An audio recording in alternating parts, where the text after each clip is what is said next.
Hi, this is Damon Tenden, the creator of the Get Your GED Now test preparation series, and I'm coming to you today with a sample, some very basic, simple direction with how to get started with writing an argumentative essay. Now, on the 2014 version of the GED test, the essay is different. It's not the old school. They give you, what do you think? Is it better to live in a city or the country? And then you come up on your own with reasons that it's better to live in the city or reasons that it's better to live in the country, and then write your classic 5-paragraph essay, and then you're done. This is something entirely different. This is an argumentative, persuasive piece of writing. And on top of that, what they're going to do is give you an actual reading. You're going to have to read a position paper, and it's going to have some points for, and it's going to have some points against. And you're going to have to decide which point for or against has the strongest arguments. And then once you determine which side has the strongest arguments, then you're going to then have to develop a thesis statement based upon what you've read, and then use those evidences to support your thesis statement. But don't stop there. It's not enough just to simply requote the evidences that you see.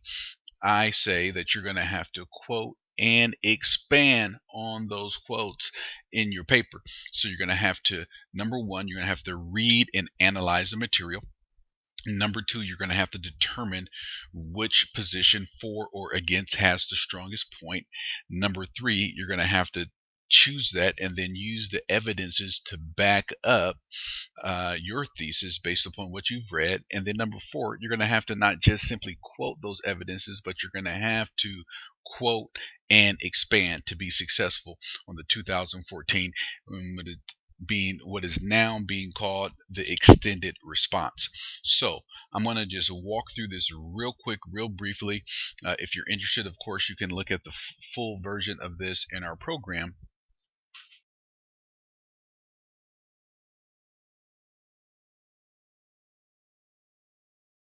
This. So we have one op-ed here that says animal testing is cruel and unnecessary. So obviously we know this is going to be against animal cruelty. Now what we want to do beyond that is going to say animal testing is not just morally wrong. So what I want to do is read through this, and I'm going to highlight the evidences backing up their points. So their first point here is that animal testing is morally wrong. Okay, so I'm going to highlight that. Okay, if people offer themselves up as test subjects, it's a choice. It can easily be undone by walking away, but an animal doesn't have the freedom. Okay, so this is another evidence why it's wrong. Animals don't have the freedom. According to the Humane Society website, companies that test on animals use several common tests.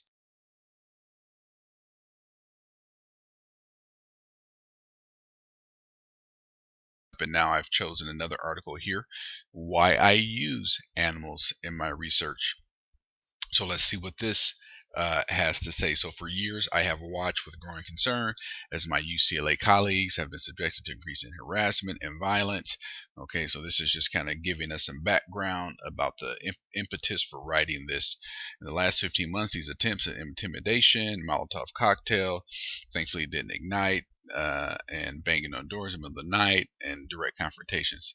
Then several weeks ago, an article in the Chronicle about the work I have been doing, I was instantly on guard because I thought, I'd be out there. So the answer came with the Animal Liberation Front claiming responsibility for vandalism. Okay, so this is all kind of setting the stage for the point here. So having come to the United States as a child Holocaust survivors that lost almost everything, I appreciate perhaps only America could have fulfilled my dream of becoming a biomedical scientist. Again, this is just a lot of background here supporting and doing research to doing human suffering. But it's difficult for me to understand the same country that was founded on the idea of freedom for all gives rise to an organization like the Animal Liberation Front, a shadowy group identified by the FBI as terrorism. Okay, so this is getting a little bit political here, but let us keep on. It threatens the safety of researchers. So I have devoted my career to understanding how nicotine. So now we're getting to some thesis here. So this is what this person is doing. Can hijack and cause addiction. So we're just going to highlight that.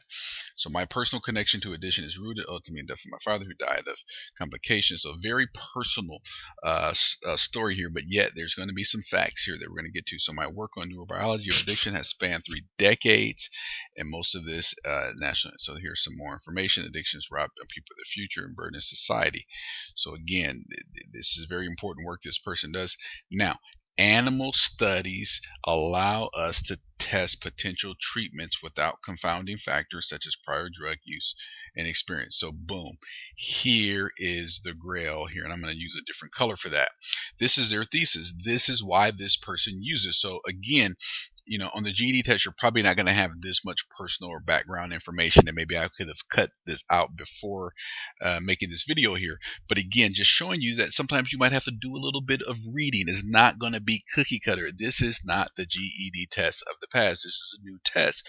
So we're going through this to get you accustomed to. Let's pick out some pieces. So, but now here, what's highlighted here in blue, here is where the rubber meets the road, as I like to say. Here is the thesis. This study allows me to do this.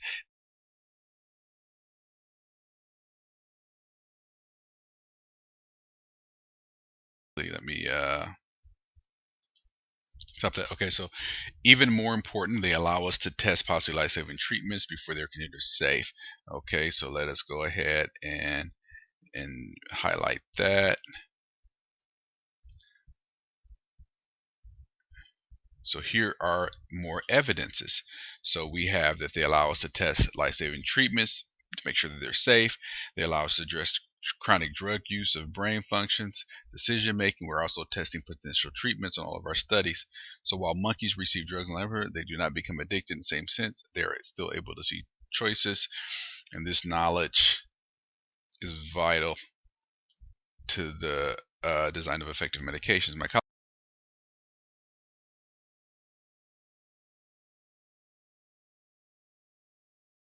So now let me go ahead and pull up a different document here. So now, what could our potential thesis be? So we could say animal testing is morally wrong and we shouldn't do it because of the reasons of the first, or we can say animal testing is necessary for reasons put out in the second. So what we have to do is we have to make a determination about which argument was stronger. So let's go back to the first article, and they say it's morally wrong. Okay, and they just say if people offer, the animals don't have a choice. That's one of the morality issues, that you're doing something to a living being that doesn't have choice. And then there's some very painful things, and there's force feeding studies, and there's lethal dose tests, which are widely condemned. And then they go down and say we already test drugs on people, so no matter how many animal tests are undertaken, someone will always be the first human. So at some point, the human's going to be a part of a test trial. Then they also have, there's really not enough reason to test many of these things that are being tested, because there's over 100 companies that have proved that they do not test. So there's a lot of compelling arguments here. Now you go here.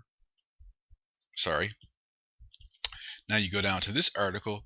This article is really more about this person's fear of violence created by animal rights activists. So it doesn't, in my view, make really strong, persuasive argument about animal testing, because they make some very good points here, saying that that animal studies allow us to test potential treatments without the confounding factors, such as prior drug use and other experience that complicate human studies. So there's some objective reasons there, maybe the test on animals, and they say even more important, possibly life-saving treatments that are considered safe before they are considered safe to test in humans. Our animal studies address the effects of chronic drug use on brain functions. But again, this person's points are really more rooted in the fear of violence because of just what they're doing. They're really not persuasive as this other article here up top is really persuasive. It's emotional. It really taps in, and it uses facts as well. So I am going to make a determination to say that the thesis to use here, which you have the best evidence to support, is to say animal testing is cruel and unnecessary.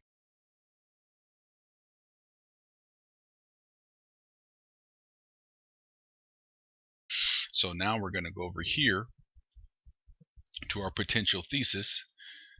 Stop highlighting, and then we're going to write something to animal testing is cruel and unnecessary for the advancement of society and science.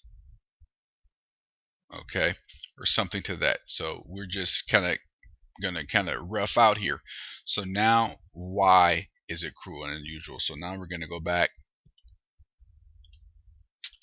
to this point, and we're gonna copy that, and we're gonna just use bullet points here. So that's our first evidence. Then we're gonna go back,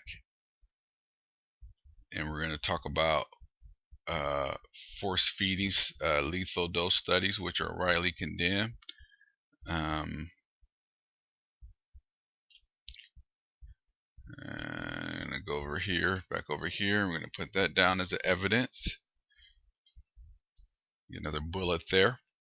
So again, as you see what I'm doing, I'm kind of working through, and I'm just pulling points, evidences that support my thesis about why I feel animal testing is cruel and necessary for the advancement of society. And it's because you see what I'm pulling here is very persuasive. It's emotional. It really kind of gets to you. You know, I'm not personally an animal rights activist, but I'm very moved by the facts and the way and the emotion, the way this is presented. So this is also the point the GED test is trying to get you to do, is to get you to be able to determine what is at stake. Is it persuasive? What has the best evidence? And the fact is that it's going to be tested on some human. That's another good point. So again, this is just kind of an intro. If you're interested, you can get the full version of me teaching through step by step. I'm just kind of giving you an overall view of how this works.